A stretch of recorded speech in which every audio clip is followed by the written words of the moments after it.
নমস্কার বন্ধুরা, সুধা ভিলেজ ব্লগে আপনাদের সবাইকে স্বাগত। আবার একটা নতুন ব্লগ নিয়ে চলে এলাম। আপনারা আমার সঙ্গে থাকুন আর শুরু থেকে শেষ পর্যন্ত ব্লগটা দেখতে থাকুন। আশা করি আজকের ব্লগটা ভালো লাগবে। আর আমি আপনাদের ভালোবাসায় অনেকটাই ভালো আছি। আপনারা কেমন আছেন? আমি সকালে কিন্তু সমস্ত কাজ করে নিয়েছি। এখন আমাদের বাগানে যে কুমড়োগুলো দেখিয়েছিলাম আপনাদের, সেই কুমড়োগুলো ভেঙে নেবো। আর অনেকগুলো কুমড়ো কিন্তু চুরি করে নিয়ে গেছে। তো চলুন তাহলে কুমড়োগুলো ভেঙে নিই। তো এই যে কুমড়োগুলো আমি এখন ভেঙে নেবো। আর গাছগুলো দেখুন একদম শুকিয়ে গেছে, ওই জন্য ভেঙে নিচ্ছি।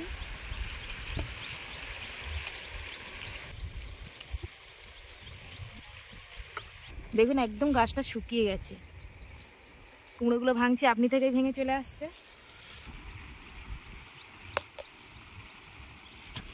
আর এই গাছের জিনিস আমার যত আত্মীয় স্বজন আছে তাদেরকে দেবো। আর আপনারা যারা পছন্দ করেন কুমড়ো, তারা আসুন, নিয়ে যান কুমড়ো।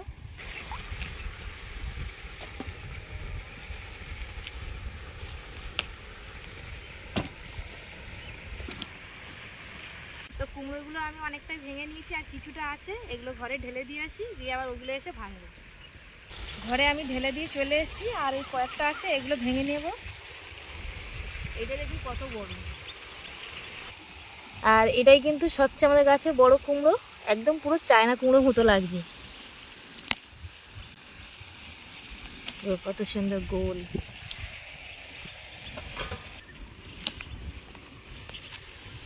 এটা আবার একটু দাগ মতো হয়ে গেছে, ফেটে গেছে।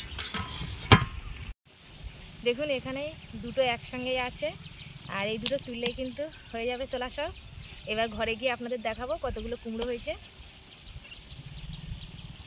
দেখুন কুমড়োগুলো আমি তুলে নিয়ে চলে এসেছি, আর কটা হয়েছে আপনাদের গুনে আমি দেখাবো।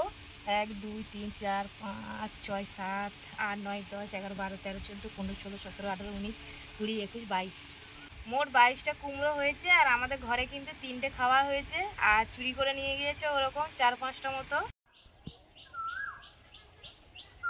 তো কুমড়ো ভেঙে আমি ঘরে চলে এসেছি, এসে আবার দুপুরে রান্না করব। তার জন্য আমি গাছে ডুমুর পাড়তে এসেছি, এই যে। আর গাছের ডুমুর দেখুন ভর্তি। আর এখন তো প্রচণ্ড গরম পড়ে গেছে, তার জন্য এই ডুমুর পেড়ে নিয়ে যাবো, নিয়ে মাছ দিয়ে ঝোল করে খাবো। তো আমি এখন গাছে উঠবো, গাছে থেকে ডুমুরগুলো পারবো। এই দেখুন একটা ডাল ভেঙে নিয়েছি, অনেকটাই আছে।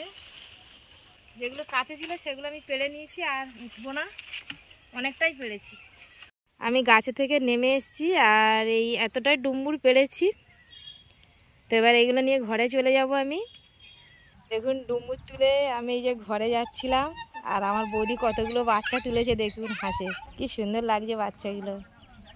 তো আমি ডুমুরগুলো নিয়ে ঘরে চলে এসেছি, আর এই যে এবারে ডুমুরগুলো আমি কেটে নেবো। আর তার জন্য আমি একটু জল নিয়েছি, একটু হলুদ দিয়ে দিয়েছি। হলুদ জলে ডুমুরটা কাটলে মানে কষটা ঠিক হয় না, কষ্ট উঠে যায়। আমি এখন ডুমুরগুলো কেটে নেবো। আর ডুমুরের ভিতরে কিন্তু বীজ, এই যে এই বীজগুলো কিন্তু আমি একটা চামচ নিয়েছি, চামচ দিয়ে পরিষ্কার করে নেব। এই দানাটা না ফেলে দিলে কিন্তু আমাদের মুখে পড়লে ভালো লাগে না খেতে। আর ডুমুরটা কিন্তু অনেকটাই একদম কচি আছে,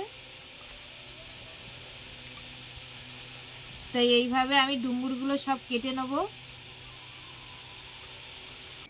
আমি ডুমুরগুলো এই যে কেটে ধুয়ে নিয়েছি ভালো করে, আর এদিকে এই যে আলুও কেটে নিয়েছি। এখন আমি ডুমুরটা সিদ্ধ করে নেব।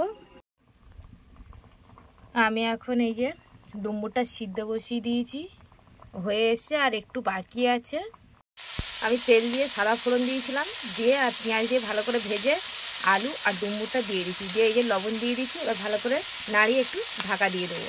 আমি ডুমুরটা ভালো করে কষিয়ে নিয়েছি, একটু আদা বাটা দিয়েছি, আর লঙ্কাগুলো হলুদ গুঁড়ো দিয়ে দিয়েছি। এবার জল দিয়ে দেবো, দিলে ফুটে উঠলে এবারে আমি জিরে ধনে গুঁড়ো দেবো, তারপরে মাছটা দিয়ে দেবো, ভাজা মাছ। তো আমার রান্না হয়ে গেছে, আমি নামিয়ে নিয়ে চলে এসেছি। আর একটু ঝোল করেছি, কারণ এখন তো গরম, ওই জন্য একটু পাতলা ঝোল মতো বানিয়েছি। তো এবার আমরা সবাই খেয়ে নেব। তো দুপুরে খেয়ে নিয়েছি, আর একটু ঘরে শুয়েছিলাম। শুয়ে এই যে বিকালের দিকে মায়ের কাছ থেকে এই যে সজনা গাছের ডাল নিয়ে এসেছি, এই ডালটা এবারে বসাবো।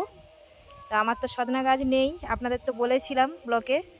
তো মাদের বড় সজনা গাছ আছে, এই যে ডাল কেটে দিয়েছে মা, এটা বসাবো। আর কিভাবে আমি বসাবো সেটা দেখুন। তো এই যে আমি ডালটা বসাতে চলে এসেছি, আর ডালটা কিভাবে আমি বসাচ্ছি সেটা দেখুন। প্রথমে আমি এই যে গর্ত খুঁড়ে নেবো।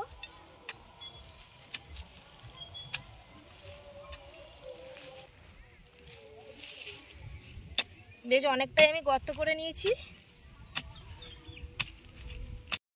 আর এই ভিতরটা একটু জল দেব। আর এইখানে এই যে পুকুর থেকে নরম মাটি তুলে নিয়েছি, এরকম মাটি দিতে হবে নিচে, যাতে গাছটা তাড়াতাড়ি ধরে যায়। আর জল দিতে লাগবে না, এতেই কিন্তু ধরে যাবে।